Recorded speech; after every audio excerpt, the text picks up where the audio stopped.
আলহামদুলিল্লাহ রবিল আলমিন ওসলাত ওসালামু আলা সঈদুল মুরসালিন আম্মা বাদ ফাআউযু বিল্লাহি মিনাশ শাইতানির রাজিম বিসমিল্লাহির রহমানির রহিম আসসালাতু ওয়াসসালামু আলাইকা ইয়া রাসূলুল্লাহ ওয়া আলা আলিকা ওয়া আসহাবিকা ইয়া হাবিবাল্লাহ আসসালাতু ওয়াসসালামু আলাইকা ইয়া নবিয়াল্লাহ ওয়া আলা আলিকা ওয়া আসহাবিকা ইয়া নূরাল্লাহ। প্রিয় ভাইরা, আলহামদুলিল্লাহ আজ্জা ওয়া জাল প্রতি সপ্তাহের নেই আজও আমরা আপনাদের মাঝে উপস্থিত হয়েছি মাদানী চ্যানেল বাংলার ধারাবাহিক অনুষ্ঠান চোখের তারা নামে মোহাম্মদ। এই অনুষ্ঠান নিয়ে আমরা আবারও আপনাদের মাঝে হাজির হয়েছি। কাজে দূরে এবং কাছের দেশ ও প্রবাসে যে যেখান থেকে আমাদের এই অনুষ্ঠান দেখছেন সবাইকে আন্তরিক অভিনন্দন জানিয়ে শুরু করছি অনুষ্ঠান চোখের তারা নামে মোহাম্মদ সাল্লাল্লাহু আলাইহি ওয়াসাল্লাম। এই অনুষ্ঠানের নামটি আসলে এমন, আমরা যখন প্রথম কয়েক পর্ব অনুষ্ঠান করেছিলাম, যারা আমাদের অনুষ্ঠান দেখেছেন হয়তো আপনারা জানেন যে আমরা প্রথমে অনুষ্ঠানের নামটি নিয়ে আমরা একটু ডিসকাস করেছি যে আসলে চোখের তারা নামে মুহাম্মদ, এটি শব্দটি কেমন। মুহাম্মদ সাল্লাল্লাহু আলাইহি সাল্লাম শব্দটি আসলে এমন, আপনি চাইলেও সম্মান করবেন, না চাইলেও সম্মান করবেন, আপনাকে করতে হবে। এই আলোচনা আমরা পূর্বে শুনেছি। তো যাই হোক, আমরা এই অনুষ্ঠানে আমরা রাসূল করিম সাল্লাল্লাহু আলাইহি সাল্লামের একটি অনন্য গুণ নিয়ে আমরা আলোচনা শুনে আসছি। তো ইনশাআল্লাহ আজও আমরা একটি বিষয় নেব, আর তা হচ্ছে উম্মতের আমল হুজুর করিম সাল্লাল্লাহু তাআলা আলাইহি ওয়া সাল্লামের সামনে, অর্থাৎ উম্মতের আমল রাসূলের সামনে প্রকাশ্যমান। আমরা কোনো কিছু চাইলে রাসূল থেকে গোপন করতে পারবো না। আমাদের ভালো মন্দ যা কিছু আছে সকল কিছু হুজুরের সামনেই আছে। সুবহানাল্লাহ। শুনবে এই বিষয়ে। আসুন প্রথমে আমরা কিছু ভালো ভালো নিয়ত করে নিই। হাদিসে পাকের মধ্যে এসেছে ইন্নামাল আমালু বিন্নিয়াত, অর্থাৎ আমল যার প্রতি ডিপেন্ড করবে সেটি হচ্ছে আমার আপনার নিয়তের উপর। কাজেই আসুন আমরা কিছু ভালো ভালো নিয়ত করে নিই।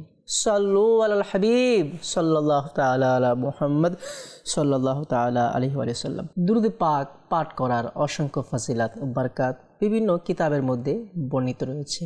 যেহেতু আজকে আমাদের বিষয় হচ্ছে উম্মতের আমল হুজুরের সামনে, এ বিষয়ে প্রথমে আমাদের দুরূদ পাকের ফজিলত হয়ে যাবে, এই বিষয়ে একটি হাদিসে পাকও চলে আসবে। হাদিসে পাকের মধ্যে এসেছে আল্লাহর নবী সাল্লাল্লাহু তাআলা আলাইহি ওয়াসাল্লাম ইরশাদ করেন, ইন্নাল্লাহ তাআলা ওয়াক্কালা বিকবরি মালাকান আ'তাহু আসমাআল খালাইক ফালা ইউসাল্লি আলাইয়া আহাদুন ইলা ইয়াউমিল কিয়ামাতি ইল্লা আবলাগানি বিইসমিহি ওয়া ইসমি আবিহি হাদা ফুলান ইবনু ফুলান কদ সাল্লাল্লাহু আলাইকা। নবী করিম সাল্লাল্লাহু আলাইহি সাল্লাম ইরশাদ করেন, আল্লাহ সুবহানাহু ওয়া তাআলা ওয়াক্কালা বিকবরি মালাকান, আমার রওজাতে একজন ফেরেশতাকে নিয়োগ দিয়েছেন, নিযুক্ত করেছেন, দায়িত্ব দিয়েছেন, তাকে কাজ দিয়েছেন। কি কাজ? কিয়ামত পর্যন্ত আমার যে সকল উম্মত আমার প্রতি দুরূদ পাক পাঠ করবে, ইল্লা আবলাগানি বিইসমিহি ওয়া ইসমি আবিহি হাযা ফুলান ইবনু ফুলান কদ সাল্লাল্লাহু আলাইকা, কিয়ামত পর্যন্ত যত উম্মত আমার প্রতি দুরূদ পাক পাঠ করবে, তার দায়িত্ব হচ্ছে, তার ডিউটি হচ্ছে, সে তার নাম এবং তার পিতার নাম আমার কাছে উপস্থাপন করবে, বলবে ইয়া রাসূলুল্লাহ উমুকের ছেলে উমুক আপনার প্রতি দুরূদ পাক পাঠ করেছে। সুবহানাল্লাহ। এই হাদিস পাকের মধ্যে আ'তাহু আসমাল খালায়েক বলা হচ্ছে, এই ফেরেশতাকে আল্লাহ পাক সকল সৃষ্টির আওয়াজ শ্রবণ করার শক্তি দান করেছেন। এতই আমরা যদি একটু লক্ষ্য করি যে উম্মতের আমল সমূহ হুজুরের সামনে নয়, বরঞ্চ একজন ফেরেশতার সামনে। ওই ফেরেশতা আমি আপনি যখন দুরূদ শরীফ পাঠ করি, সে আমাকে চেনে, আমি কোথায় থেকে পাঠ করছি এটাও সে দেখছে, কিভাবে পাঠ করছি এটাও সে শুনছে। সুবহানাল্লাহ সুবহানাল্লাহ। সে শুধু আমি কামরুজ্জামান আমাকে চেনে না, বরঞ্চ আমার পিতা যিনি আছে তাকেও চেনে।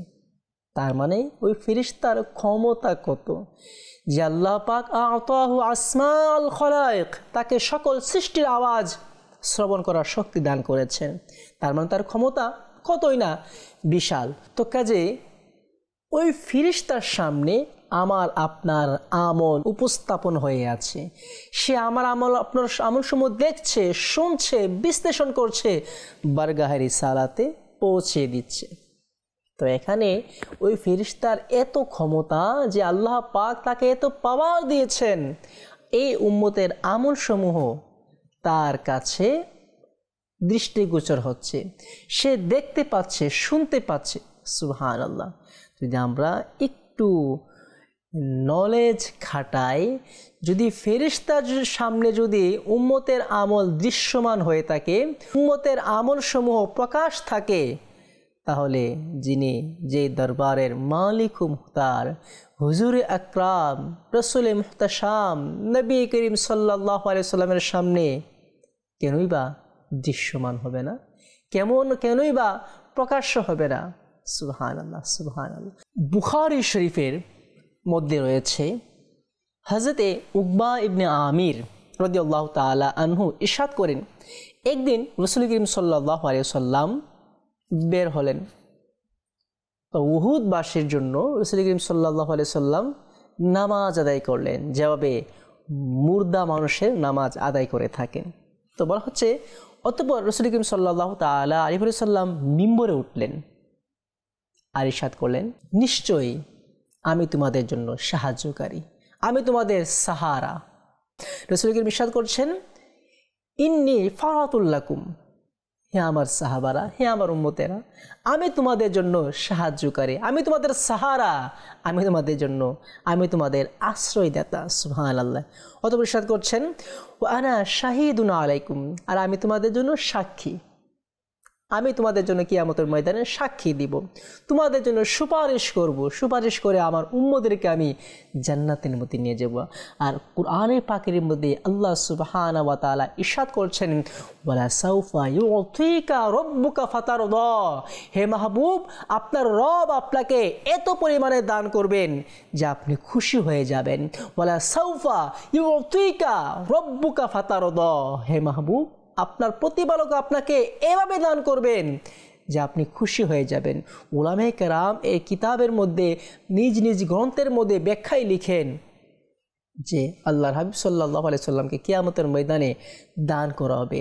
আল্লাহর নবী ততক্ষণ পর্যন্ত খুশি হবে না, সন্তুষ্ট হবেন না, যতক্ষণ একজন উম্মত জাহান্নামে থাকবে। অর্থাৎ নবী করিম সাল্লাল্লাহু আলাইহি সাল্লাম সকল উম্মতদেরকে জাহান্নাম থেকে নিয়ে জান্নাতে নিয়ে যাওয়ার পরে আল্লাহ রাসূল সন্তুষ্ট হবেন। আল্লাহ রাসূল ইরশাদ করছেন, আমি এখান থেকে এই জায়গায় বসে আমি হাউজে কাউসারকে দেখতে পাচ্ছি। সুবহানাল্লাহ। কোন সে হাউজে কাউসার? ইন্না আ'তাইনাকাল কাউসার, হে মাহবুব, আমি আপনাকে কাউসার দান করেছি। কাউসারের ব্যাখ্যা উলামায়ে কেরাম অনেক করেছেন, তার মধ্যে একটি ব্যাখ্যা এটিও রয়েছে, আল্লাহ পাক হাউজে কাউসার আমার নবীকে দান করেছেন, হাউজ দান করেছেন, যে হাউজে কাউসার থেকে আল্লাহর নবী সুবহানাল্লাহ উম্মতদেরকে পানি পান করাবেন। উম্মত তৃষ্ণার্ত থেকে, আল্লাহু আকবার, পিপাসার্ত থেকে একেবারে পিপাসা এমনভাবে চলে যাবে যে বলা হচ্ছে 50,000 বছর কিংবা কখনো তার পিপাসা আর লাগবে না। আল্লাহর নবী সেই হাউজে কাউসার থেকে উম্মতকে পানি পান করাবেন। সুবহানাল্লাহ। আল্লাহ রাসূল ইরশাদ করছেন, ওয়া ইন্নী লা আনজুরু ইলা হাউজিল আন, আমি এখান থেকে, আমি যেখানে অবস্থান করছি, মিম্বরে অবস্থান করছি, এই মিম্বর থেকে আমি হাউজে কাউসারকে দেখতে পাচ্ছি। সুবহানাল্লাহ, সুবহানাল্লাহ। অতঃপর ইরশাদ হচ্ছে, ওয়া ইন্নী উতিতু মাফাতিহা খাজাইনিল আরদ আও মাফাতিহাল আরদ। আল্লাহ রাসূল ইরশাদ করছেন, আল্লাহ পাক আমাকে জমিনের চাবি দান করেছেন। সুবহানাল্লাহ। জমিনের ধন ভাণ্ডারের চাবি দান করেছেন। আল্লাহু আকবার। জমিনে কি নেই? মানুষ জমিনের মধ্যে অনেক কিছু সন্ধান করে, সম্পদের তালাশ করে, হীরা মানি মুক্তা স্বর্ণ রূপা সকল কিছু আল্লাহ পাক এই জমিনের মধ্যে রেখেছেন, বা প্রাকৃতিক যে সম্পদগুলো রয়েছে সকল কিছু জমিনের ভিতরে আছে, জমিনের মধ্যে আছে। আর এই জমিনের ধনভাণ্ডার চাবি আল্লাহ পাক হাবিবকে দান করেছেন। সুবহানাল্লাহ। অতঃপর আল্লাহ রাসূল ইরশাদ করছেন, খুদার শপথ যার কুদরতি হাতে আমার প্রাণ রয়েছে, আমি আল্লাহ পাকের শপথ দিয়ে তোমাদেরকে বলছি, ওয়াল্লাহি মা আখাফু আলাইকুম আন তুশরিকু বাদি। হে আমার উম্মত, আমি এটি কখনো ভয় করি না যে আমি দুনিয়া থেকে চলে যাওয়ার পর তোমরা শিরকে লিপ্ত হয়ে যাবে, তোমরা মূর্তি পূজা করবে, তোমরা বেঈমান মুশরিক হয়ে যাবে, এমন ভয় আমি করি না। কিন্তু আমি একটি ভয় করছি, তোমরা কি জানো? আমি আমার উম্মতের প্রতি একটি ভয় করছি। সেই ভয়টি কি? আল্লাহ রাসূল ইরশাদ করেন, ওয়ালাকিন্নী আখাফু আলাইকুম আন তানাফাসু ফিহা। হে আমার সাহাবারা, হে আমার উম্মতেরা, আমি একটি বিষয় ভয় করি যে তোমরা হয়তো দুনিয়ার ভালোবাসায় ফেসে যাবে, দুনিয়ার ফিতনায় তোমরা লিপ্ত হয়ে যাবে। এই ভয় আল্লাহ রাসূল করেন। আল্লাহু আকবার, আল্লাহু আকবার। খুবই গুরুত্বপূর্ণ বিষয়। হাদিসে পাকের মধ্যে আল্লাহ রাসূল কয়েকটি বিষয় তুলে ধরেছেন, আমি যাব সে বিষয়ের দিকে।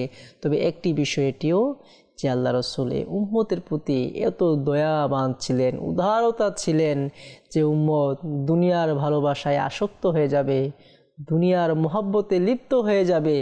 আল্লাহ রাসূল সে ভয় করেছেন। আল্লাহ রাসূল ইরশাদ করেছেন, ওয়ালাকিন্নী আখাফু আলাইকুম আন তানাফাসু ফিহা। আমি এটি ভয় করছি যে আমার উম্মত আমার পরে তারা দুনিয়ার ফিতনা ফাসাদের মধ্যে লিপ্ত হয়ে যাবে, দুনিয়ার ভালোবাসায় তারা জড়িয়ে যাবে। যদি আউট অফ সাইট আমি একটু কথা বলছি, এই হাদিসে পাক আল্লাহ রাসূল ইশারা দিয়েছেন, ভবিষ্যৎবাণী করেছেন, তখন কিন্তু ছিল না।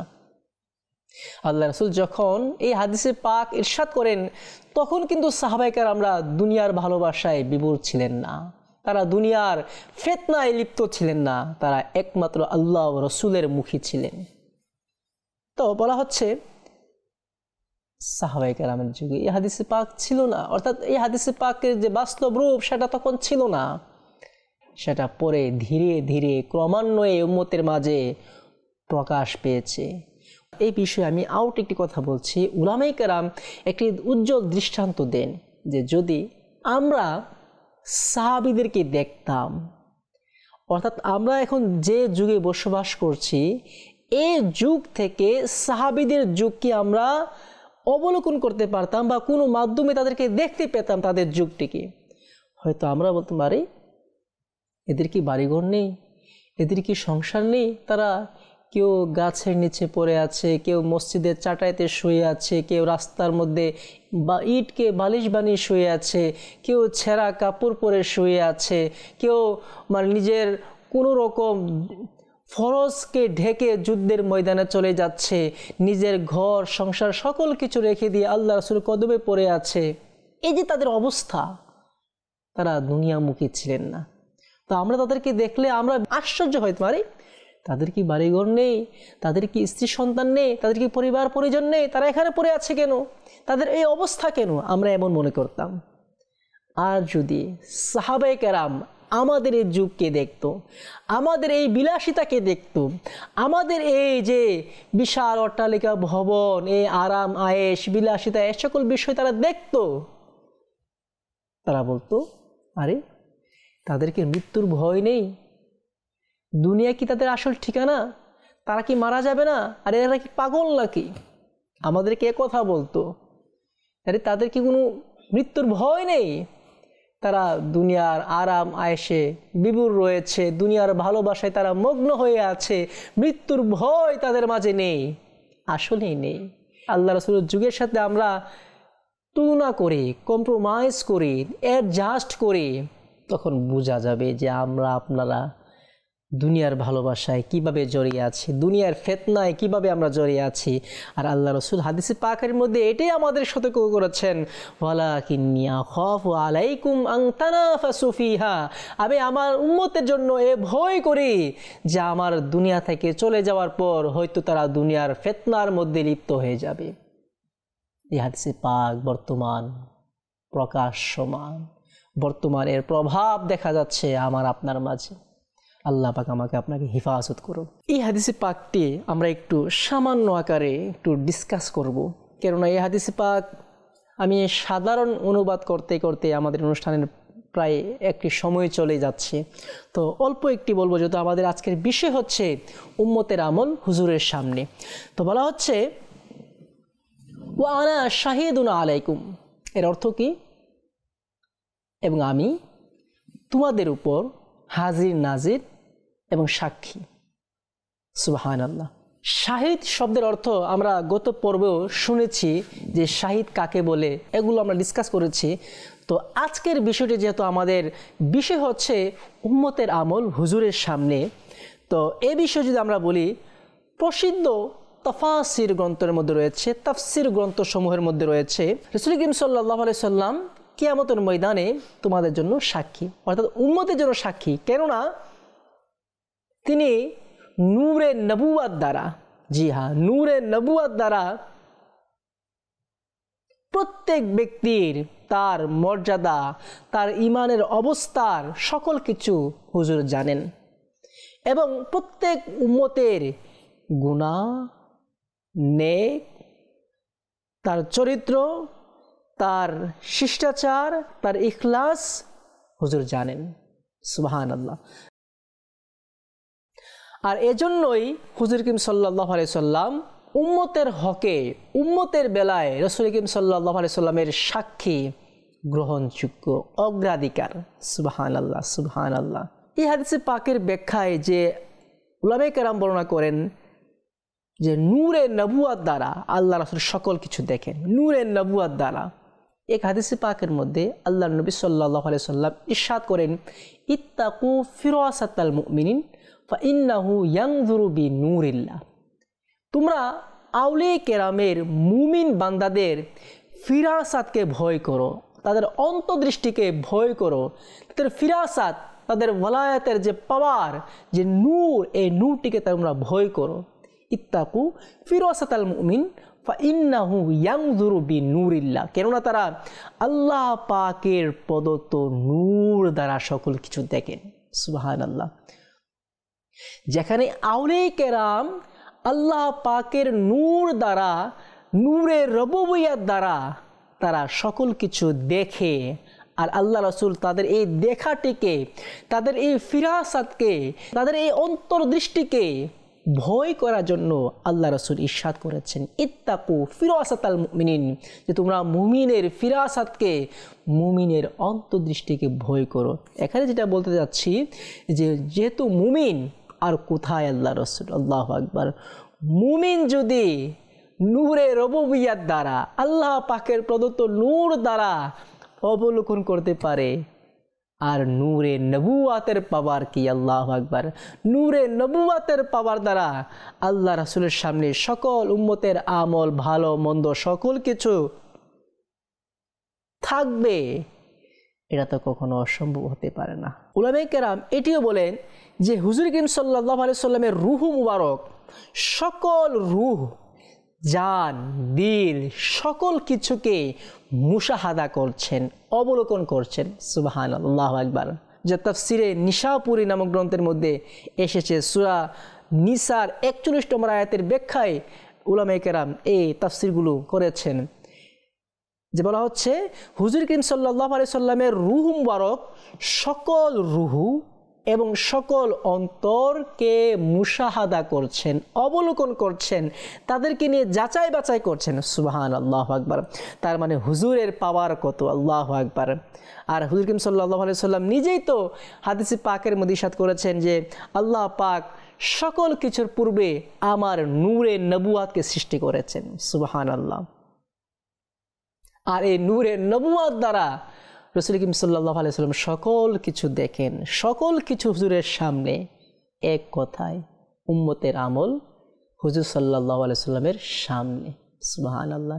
যেহেতু হুজুর করিম সাল্লাল্লাহু আলাইহি সাল্লামের সামনে আমাদের সকল কিছু, আমাদের ভালো মন্দ, নেক পুণ্য, গুনাহ বদকার যা কিছু আছে, যেহেতু নবীর সামনে যদি আমি নিজেকে বলি না, আমাকে একটু বিবেচনা করতে হবে, যেহেতু আল্লাহ রসুলের সামনে আমার আমলগুলো উপস্থাপন করা হচ্ছে, আল্লাহ রসুল আমাকে দেখছে, হাজির ও নাজির এই ঈমান আকীদা আমার মধ্যে আছে। আমি যেন চিন্তা করি, যেহেতু আল্লাহ রসুল আমাকে দেখছেন, আমি যেন বদ আমল সমূহ ছেড়ে দিই, আমি যেন গুনাহগুলো ছেড়ে দিই। আল্লাহ রসুল যেন আমার প্রতি দয়া করেন। সল্লু আলাল হাবিব সাল্লাল্লাহু তাআলা আলা মুহাম্মদ সাল্লাল্লাহু তাআলা আলাইহি ওয়াসাল্লাম। প্রাণপ্রিয় ইসলামী ভাইরা, আজ এ পর্যন্তই। আজ আমরা শুনেছি উম্মতের আমল হুজুরের সামনে সাল্লাল্লাহু আলাইহি ওয়াসাল্লাম। ইনশাআল্লাহ আগামী পর্বে আরও একটি বিষয় নিয়ে আপনাদের মাঝে হাজির হব। সে পর্যন্ত সকলে ভালো থাকুন, সুস্থ থাকুন, মাদানী চ্যানেল দেখতে থাকুন। সাল্লু আলাল হাবিব সাল্লাল্লাহু তাআলা আলা মুহাম্মদ সাল্লাল্লাহু তাআলা আলাইহি ওয়াসাল্লাম।